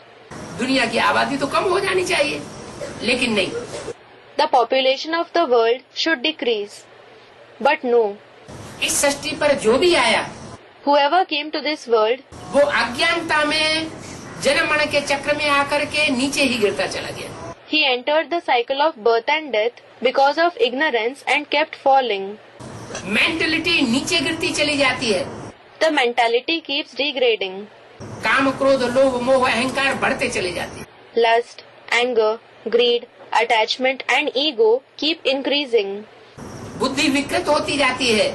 The intellect keeps becoming vicious. कलयुग के अंत में जब पूरी ही बुद्धि विकृत हो जाती है, When the intellect becomes completely vicious at the end of the Iron Age, मनुष्य की बुद्धि कौड़ी मिसल हो जाती है। the intellect of the human being becomes like a shell. कौड़ी की शेप के मिसल बुद्धि ऐसी बन जाती है जिसमें और कुछ याद नहीं आता। सिवाय विकृतियों के। The intellect becomes just like the shape of a shell. It becomes such that nothing other than vices comes to the intellect. तब परमात्मा आकर के वो ज्ञान देता है। Then the Supreme Soul comes and gives such knowledge जो उस कौड़ी जैसी बुद्धि को हीरे जैसा बनाता है। that he transforms the shell-like intellect into a diamond-like intellect. तो हीरे जैसा बनाने वाला, So, the one who makes us diamond-like, कौड़ी लेने वाला, the one who takes shells, और क्या देने वाला? and what does he give? हीरा जैसा देने वाला, वो एक भोलानाथ इस सृष्टि पर आया हुआ है। He is the one who gives a diamond-like intellect. That one Bholanath has come to this world. सबको तमो प्रधान से सतो प्रधान बनाता है। He transforms everyone from Tamo Pradhan to Sato Pradhan. Tamo Pradhan meaning dominated by darkness or ignorance. Sato Pradhan meaning consisting in the quality of goodness and purity. मुख्य जो foundation थुर है इस सृष्टि का, वो सड़ जाता है। The main foundation of this world, the trunk, decays. Gita में भी सृष्टि वृक्ष बताया हुआ है। The world tree is mentioned in the Gita as well. क्या ये सृष्टि वृक्ष ऐसा है जिसकी मूल जड़ सड़ गई है, देवी देवता सनातन धर्म की? What? This world tree is such that its main root, the root of the ancient deity religion, has decayed. बाकी सब धर्म खड़े हुए हैं। All the remaining religions exist. सनातन धर्म उसमें सड़ांध लग गई। The ancient deity religion has decayed. तो बोला वो धर्म अब प्रायः लोप हो चुका है। So it was said that religion has almost disappeared now. जो सनातन धर्म की परमात्मा बाप ने आकर के 5000 वर्ष पहले भी गीता ज्ञान सुनाकर सनातन धर्म की स्थापना की थी, वो प्रायः लोप हो चुका। The ancient deity religion, which the Supreme Soul Father established 5000 years ago also by narrating the knowledge of the Gita, has almost disappeared. बाकी प्रायः कुछ चित्र आदि देवताओं के आकर बचे हैं। As for the rest, some pictures etc. of the deities are remaining. Lakshmi Narayan के चित्र, राम सीता के चित्र, उनके चित्र भी अभी तक हैं। The pictures of Lakshmi Narayan, the pictures of Ram Sita. So, their pictures exist even now. बच्चों को इस पर समझाना है। The children must explain this. क्या समझाना है? What should they explain? कि त्रेता युग में राम सीता का राज्य था। There was the kingdom of Ram Sita in the Silver Age. सतयुग में लक्ष्मी नारायण का राज्य था। There was the kingdom of Lakshmi Narayan in the Golden Age. सतयुग होता है 16 कला संपूर्ण। The Golden Age is complete with 16 celestial degrees. तो नारायण भी 16 कला संपूर्ण थे। So, Narayan was also complete with 16 celestial degrees. Hey Krishna Narayan Vasudev. People say, Hey Krishna Narayan Vasudeva. Krishna को, नारायण को, वासुदेव को 16 कला संपूर्ण कहा जाता है। Krishna, Narayan, Vasudev are called the ones complete with 16 celestial degrees. सतयुग में जन्म लेते लेते आत्मा की शक्ति क्षीण होती है, तो त्रेता में 2 कलाएं कम हो जाती हैं। When the power of the soul diminishes by having rebirths in the Golden Age, there are 2 celestial degrees less in the Silver Age. आत्मा की शक्ति क्षीण हो जाती है। The power of the soul diminishes. जो समझते हैं Lakshmi Narayan Prince princess, They understand that Lakshmi Narayan were prince princess first. फिर महाराजा महारानी बने। Then they became Maharaja Maharani, meaning Emperor Empress. जरूर पहले बच्चे के रूप में जन्म लिया होगा। Certainly, they will have been born as children first. फिर बड़े हुए होंगे, टाइटल धारण किया होगा। Then they will have grown up and taken the title. तो जो बच्चे समझू हैं वो समझें। So, the children who are intelligent will understand. जो समझू बच्चे हैं वो ही सतयुग में मालिक बनेंगे। Only those who are intelligent children will become masters in the Golden Age. देवताएं कब पति दुनिया में पैर नहीं रख सकते। Deities can never step into the sinful world. Shri Krishna वो तो वैकुंठ का प्रश्न है, प्रिंस है। Shri Krishna is a prince of Vaikunt, meaning heaven. वो वैकुंठ का प्रिंस है। He is the prince of Vaikunt. सुधरा हुआ मनुष्य है। He is a reformed human being. सुधरे हुए मनुष्य को ही कहा जाता है देवता, Only the reformed human beings are called deities. और बिगड़े हुए मनुष्य को कहा जाता है राक्षस। And uncivilized human beings are called demons. Krishna को देवी देवता सनातन धर्म का कहेंगे। Krishna will be said to belong to the ancient deity religion. वास्तव में देवताएं ब्रह्मा विष्णु शंकर वो तो सूक्ष्म वतन में रहते ही हैं। Actually, the deities Brahma, Vishnu, Shankar reside in the subtle world anyway. यहाँ मनुष्य रहते हैं।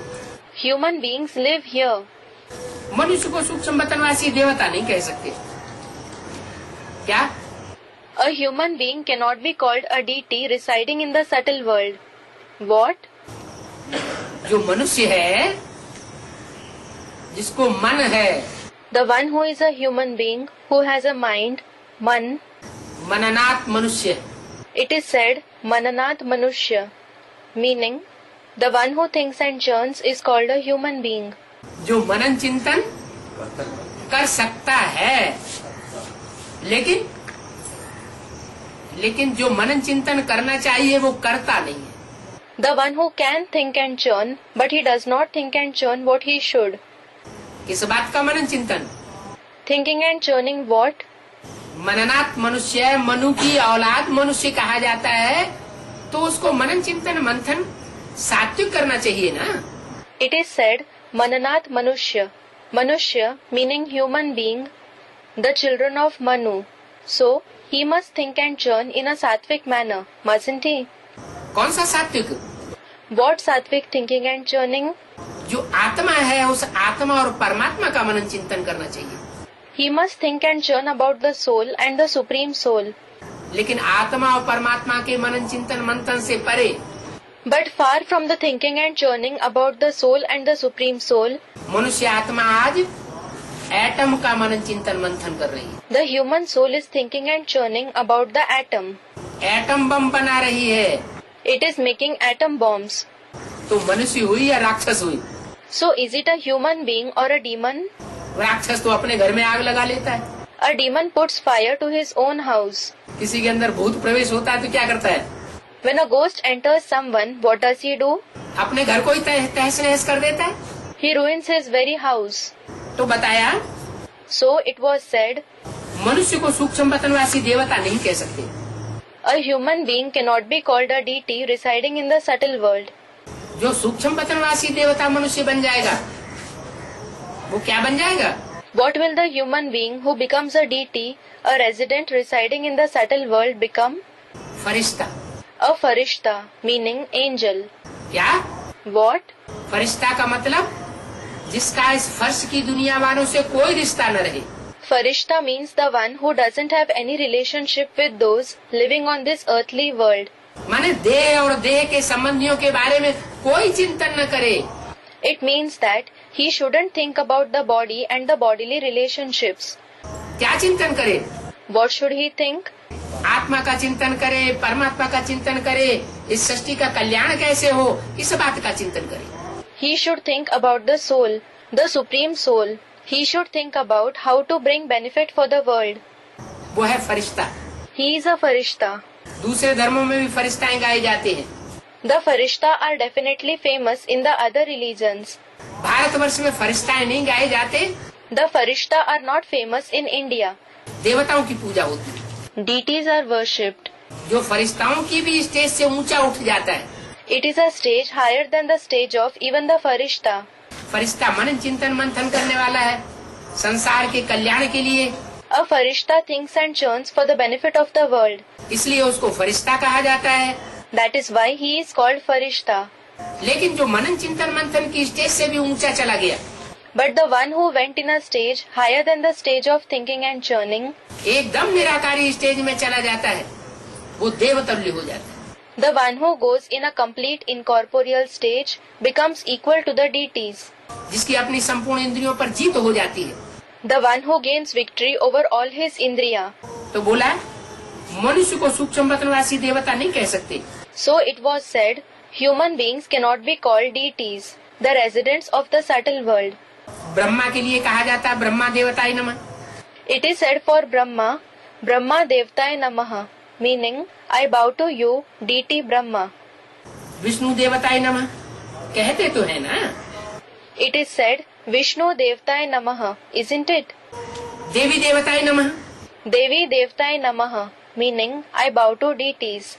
श्री लक्ष्मी देवी नमः, श्री कृष्ण देवता नमः। Shri Lakshmi Devi Namaha, meaning I bow to Devi Shri Lakshmi. Devi means female deity. Shri Krishna Devta Namaha, meaning I bow to Shri Krishna the deity. मनुष्य को ही 84 जन्म लेने पड़ते हैं। The human beings alone have to have 84 births. अभी तुम बच्चे जानते हो बरोबर हम असुल देवता धर्म के थे। Now you children know, certainly we belonged to the true deity religion. अभी हम दूसरों को दुख देने वाले राक्षस बन पड़े। Now we have become demons who give sorrow to others. कोई दिन ऐसा जाता है सुबह से शाम तक Is there any day which passes this way from morning till night, जो हम मन वचन और कर्म मन से मन के संकल्पों से वाचा की भाषा से और कर्मेंद्रियों के कर्म से कभी किसी को धोखा न देते हो? when we don't deceive anyone through the mind, speech and actions, through the mind, through the thoughts of the mind, through the language of speech and through the actions of the karmendriya? दुख न देते हो, Is there any day when you don't give sorrow to anyone, तंग न करते हो अथवा खुद तंग न होते हो? when you don't trouble anyone or you yourself don't get troubled? जो न दूसरों को तंग करता है The one who neither troubles others न दूसरों से तंग होता है, उसके लिए गीता में बोला है nor does he get troubled by others. It is said in the Gita for such ones, यशमानोद्विजते लोको लोकान्नोद्विजते च यः। Yasamanno dvijate loko lokanno dvijate chayah, meaning the one who neither annoys the world nor does he get annoyed by the world. ज्ञान सारा वही है गीता का, The entire knowledge is of the same Gita.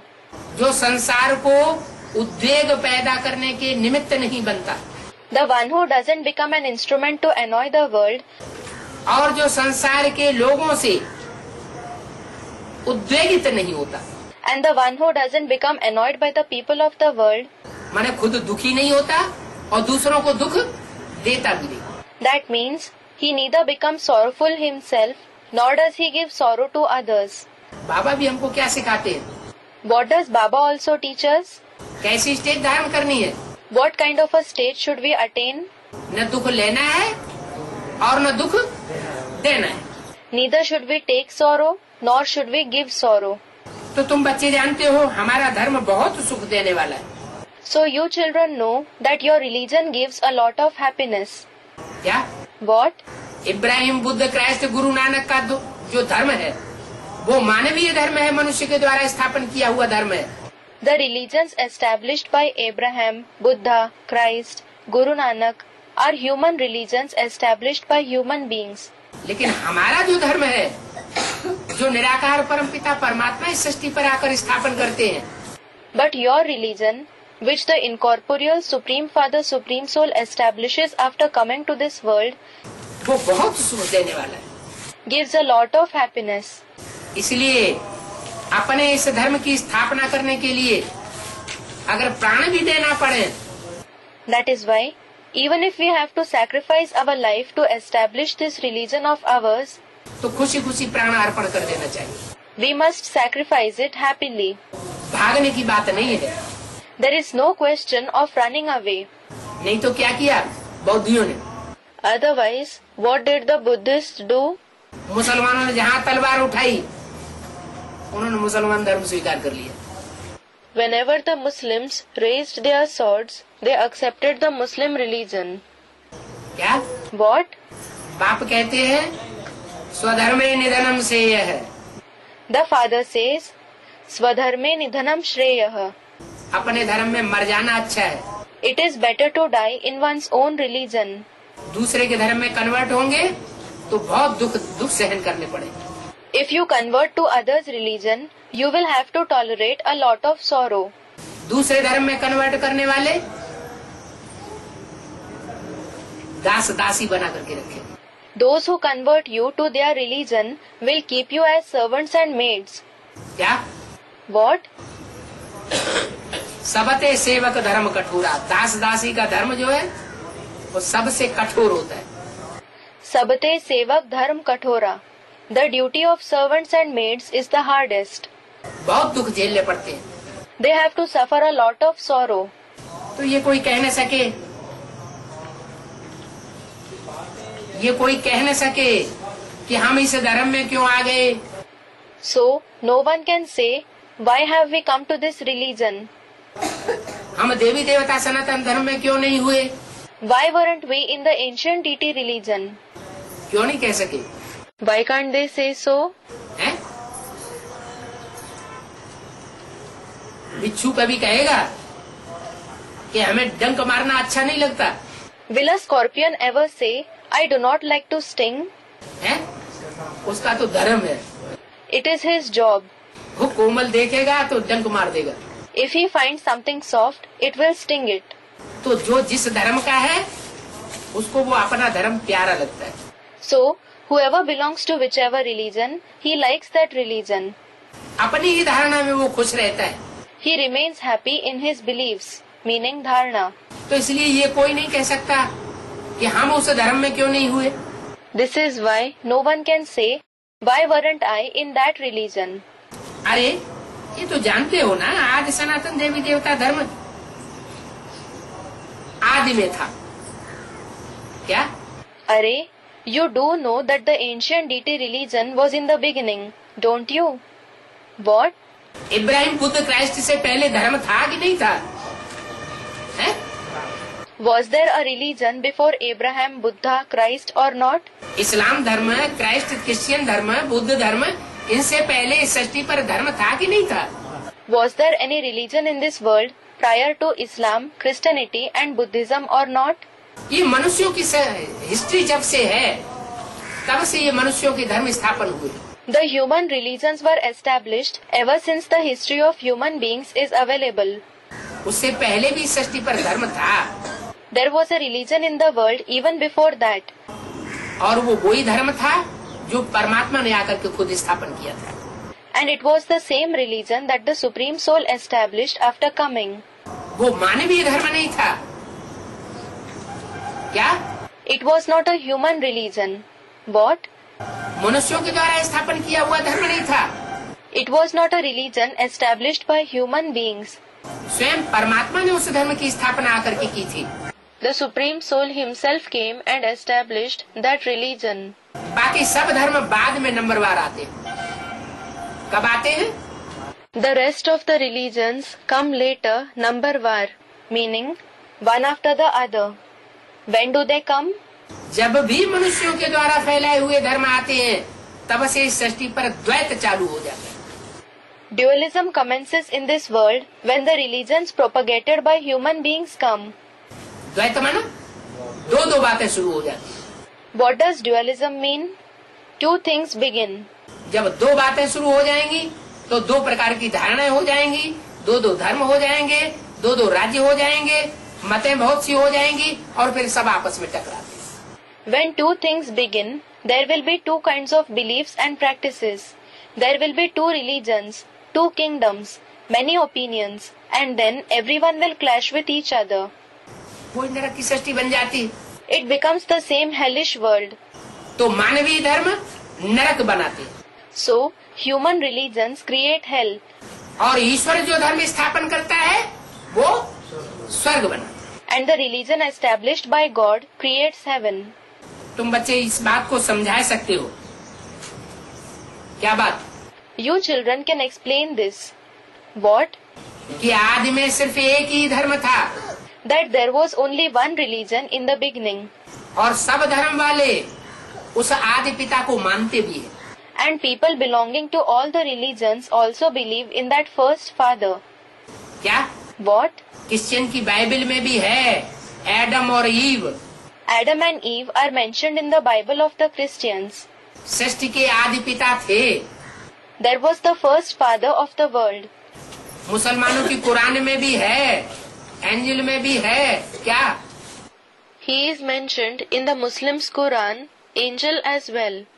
Angel means religious book of the Islam. What? है आदम और हवा का गायन है। Adam and Havva are famous. वो भी सृष्टि के आदि करने वाले को जानते हैं। They also know about those who begin the world. तो जो सृष्टि को आदि करने वाला था, उसके बारे में जितनी लंबी चौड़ी हिस्ट्री भारतीय साहित्य में मिलती है, उतनी और किसी धर्म ग्रंथों में नहीं मिलती। So, the lengthy history that is found in the Indian literature about the one who began the world is not found in any other religious scriptures. तो तुम बच्चे ये बातें समझा सकते हो, ये अनादि बना बनाया खेल है। So, you children can explain these things. This is an eternal preordained play. इसमें फिर से सतयुग होगा। There will be the golden age in this again. क्या? What? ये ऐसा अनादि बनाया हुआ सृष्टि रूपी खेल है। This is such an eternal preordained play of the world. सृष्टि अनादि है, इसकी कभी आदि नहीं होती, इसका कभी अंत नहीं होता। The world is eternal. It never has any beginning. It never ends. ये 4 युगों का चक्र यूं ही फिरता रहता है। This cycle of 4 ages keeps rotating as it is. सतयुग, त्रेता, द्वापर, कलयुग। The golden age, the silver age, the copper age and the iron age. जैसे मनुष्य आत्मा जन्म लेती है, बचपन आता है, जवानी आती है, बुढ़ापा आता है, फिर मृत्यु होती है, फिर जन्म होता है। Just like human souls are born, there is childhood, youth, old age, and then there is death. Then there is birth again. तो जैसे ये चक्र चलता रहता है, वैसे ही सृष्टि का भी चक्र चलता रहता है। So the way this cycle goes on, similarly, the cycle of this world also goes on. तो इसमें फिर से सतयुग होगा। भारत में ही सतयुग होता है। There will be the golden age in it again. There is the golden age in India, Bharat itself. सबसे ज्यादा झूठखंड कौन सा देश बनता है? Which country becomes the land of falsehood the most? Bharat ही झूठखंड बनता है। India itself becomes the land of falsehood. अभी विदेशी लोग भारत में आते हैं, Now, when the foreigners come to India, तो तुरंत भागने की कोशिश करते हैं यहाँ से। क्यों? they try to run away from here immediately. Why? यहाँ जितना झूठापन, चोर डकैत यहाँ देखने में आते हैं, उतना उन्हें संसार में और कहीं देखने में नहीं आते। It is because the extent to which they see falsehood, thieves and robbers here, they don't see them in that number anywhere else in the world. दूर तक। There are cheats. तो भारत में ही स्वर्ग होता है, भारत में ही रौरव नरक होता है। So there is heaven as well as terrible hell in India alone. Bharat ही अविनाशी खंड है। India itself is the imperishable land. और धर्मखंड विनाशी है। The rest of the religious lands are perishable. चाहे क्रिश्चियन धर्मखंड हो, Whether it is the Christian religious lands, चाहे Arabian से मुसलमान धर्मखंड हो, whether it is the Arabian or the Muslim religious lands, चाहे बौद्धी धर्मखंड तिब्बत, चीन, जापान हो, whether it is the Buddhist religious lands like Tibet, China, Japan, वो सब विनाशी है। all are perishable. Proof? What is the proof? क्या प्रूफ है? What is the proof? 2500 वर्ष की जो हिस्ट्री है, वो हिस्ट्री इस बात का प्रूफ है। The history of 2500 years is a proof for this. Australia आज से 300 साल पहले मनुष्य के मस्तिष्क पटल पर ऑस्ट्रेलिया का नाम निशान नहीं था। There was no name or sign of Australia in the intellect of the human beings 300 years ago. आज से 500 साल पहले अमेरिका का मनुष्य के मस्तिष्क में नाम निशान नहीं था। There was no name or sign of America in the intellect of the human beings 500 years ago. पहली बार कोलंबस ने उसको इजाद किया। Columbus discovered it for the first time. नाव लेकर अचानक अनकाचीते पहुंच गया। He reached there suddenly, unexpectedly on a boat. देखा तो वहाँ एंग्लो इंडियंस लोग रहते थे। When he saw the place, he found that Anglo-Indians, meaning Red Indians, lived there. माने वो लोग भी कहाँ के रहने वाले थे? It means, to which place did they also belong? India से भटक करके कहीं जहाज में पहुंच गए तो वहीं के वहीं वासी हो गए, उन्हें वापस आने का रास्ता भूल गए। They lost their way from India while traveling on a ship and reached somewhere and became the residents of that very place. They forgot the route to return. तो सबसे पुराना देश अविनाशी खंड है भारत खंड। So the oldest country, the imperishable land, is the land of India. यहाँ देवताएं भी होते हैं। The deities also exist here. और वही देवताएं अनेक जन्म लेते लेते जब उनकी आत्मा रूपी बीज कई बार इस सृष्टि पर जन्म मरण के चक्कर में आता है, And when the seed-like soul of the same deities comes in the cycle of birth and death many times in this world, तो जन्म मरण के चक्र को प्राप्त करते करते एकदम नीचे आत्मा गिर जाती है। then while going through that cycle, the soul degrades completely. विदेशियों की आत्मा इतनी नीचे नहीं गिरती। The souls of the foreigners do not degrade that much. दूसरे धर्म खंड वालों की आत्मा इतनी नीचे नहीं गिरती जितना भारतवासी नीचे गिरते हैं। The souls belonging to the other religious lands do not fall as much as the Indians. ये देवताएं भी थे और आखिरी जन्म में आकर के दैत्य जैसे बन जाते। They were deities, and in the last birth they become like demons. तो बाप का जन्म भी यहाँ होता है। So, the birth of the Father also takes place here itself. Supreme soul बाप भी इसी भूमि पर आता है। The Supreme Soul Father also comes on this land alone. जो सबसे गिरा हुआ है उस सबसे ज्यादा गिरे हुए को उठाने वाला एक परमपिता परमात्मा वो भी भारत में आता है। The one Supreme Father, Supreme Soul, who uplifts the one who has fallen the most, also comes in India. उनका दिव्य जन्म है। His birth is divine. साधारण जन्म नहीं है। It is not ordinary. वो नरक को स्वर्ग बनाने वाला है। He is the one who transforms hell into heaven. अभी जो भारत पहले स्वर्ग था सतयुग में, India, which was heaven in the golden age, नाम क्या था उसका? what was its name? सत्ययुग। Satyug, meaning the golden age, literally the age of truth. वही भारत अभी नरक बन पड़ा है। That Bharat itself has become hell now. स्वर्ग को याद तो जरूर करते हैं। People certainly remember heaven. क्या What? सभी धर्म वाले स्वर्ग को, जन्नत को, पैराडाइज को याद करते हैं या नहीं करते? Do people belonging to all the religions remember heaven, Jannat, paradise or not? हैं? याद करते हैं ना? They do remember, don't they? याद करते हैं माने उनकी आत्मा में वो स्वर्ग भोगने के संस्कार हैं। If they remember, it means that their soul contains the sanskars of enjoying heaven.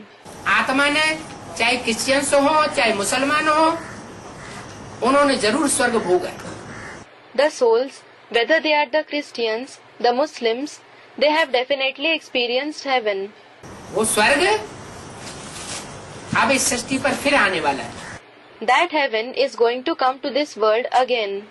नरक को स्वर्ग बनाने वाला वो परमपिता परमात्मा इस सृष्टि पर आया हुआ है। The Supreme Father, Supreme Soul, who transforms hell into heaven, has come in this world. तो कब आते हैं? ये तुम बच्चों को नॉलेज मिली है। You children have received the knowledge about when he arrives. दुनिया इन बातों को नहीं जानती। The world doesn't know about this. हमें तो शक की कोई बात नहीं There is nothing to doubt for us. कि ये बात ऐसे क्यों है। Why it is like this? हमें कोई बात में शक अनिश्चय पैदा नहीं होता। We do not have any doubt, faithlessness in anything. अगर कोई उल्टे सुल्टे प्रश्न करते हैं तो कहा जाता है If anyone asks any improper questions, they are told, कि पहले बाप और वर्षे को याद करो। first, remember the father and his inheritance. क्या? What? ढेर सारे प्रश्नों की डिटेल में उनको ले जाने की जरूरत नहीं है। There is no need to give them the detail, meaning explanation of numerous questions. पहले क्या करो? What should you do first? पहले अपने बाप को पहचानो और जो बाप सुख शांति का वर्षा देने वाला है, बेहद का बाप, उस वर्षे को पहचानो। You should tell them, first, recognize your father, and recognize the inheritance of happiness and peace that the unlimited Father is going to give. अगर इन दो बातों को पहचान लिया तो तुम्हारे सारे प्रश्नों का समाधान स्वतः ही हो जाएगा। Om Shanti. If you recognize these two things, all your queries will be automatically answered. Om Shanti.